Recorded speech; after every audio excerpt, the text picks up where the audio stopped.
Hi everyone, Linda here from Phoenix Support for Educators. I'm on Wurundjeri country today here in Naarm, Melbourne, and today I want to talk to you about this beautiful storybook written by Sandy and Chris Phoenix with Monica Milgate. It's called The Phoenix Five, and it's a wonderful story about these beautiful 5 characters who come together, they understand each other's needs, and they use their strengths to create this beautiful treehouse project. But the book is more than just a story. It's a really amazing way to teach children the foundational understandings of emotional literacy. And we've all heard about emotional literacy, but to get to that stage, we need to start somewhere a little bit deeper. This book helps us to talk about needs. This everyday skill builder is really going to help you to take this resource and elevate it to the next level so you can teach children about their needs, about others' needs, and then start thinking about ways that they can use their strengths and understand each other's needs so that everybody can have their needs met.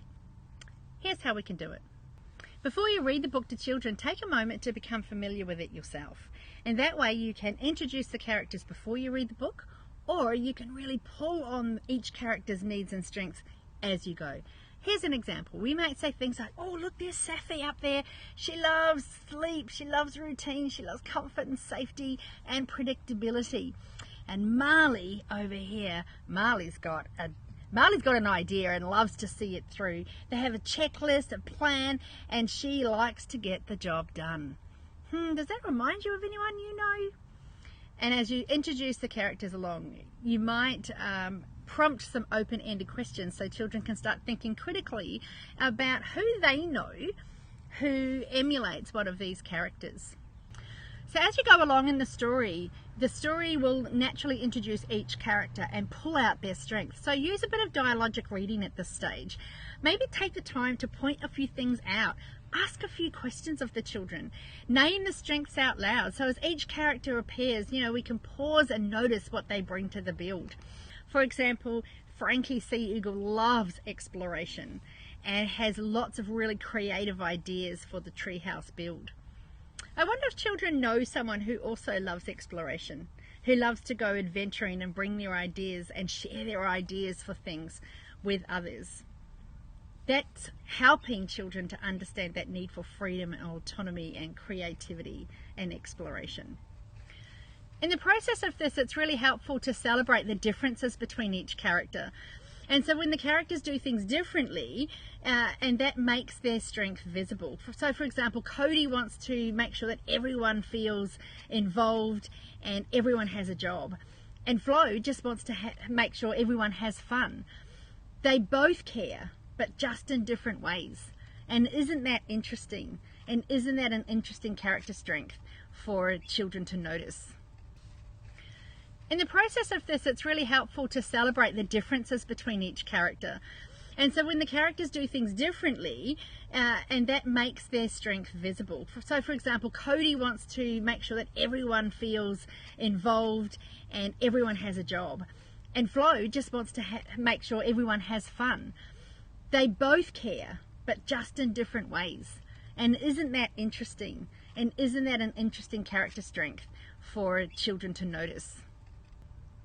So once the children are really familiar with the characters and have read this book a few times, you have a shared language you can reach in for those everyday moments, sometimes especially the tricky ones. So understanding a friend, you might say something like, oh, do you remember how Cody in this story always wants to make sure everyone feels included? I'm wondering if Maya is feeling like Cody right now and she just wants to be involved. What do you think? Or for conflict resolution, you might have a child say, Tom keeps bossing me around, as an example.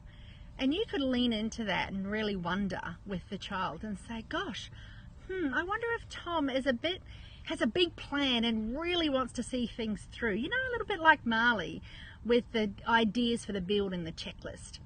What if we helped Tom to feel like his plan matters and found a way for your idea to be a part of it too? Shall we do that together? In this way, what we're doing is we're using problem-solving, curious language to help children work through those social negotiations and to come to a shared understanding where both parties can have their needs met.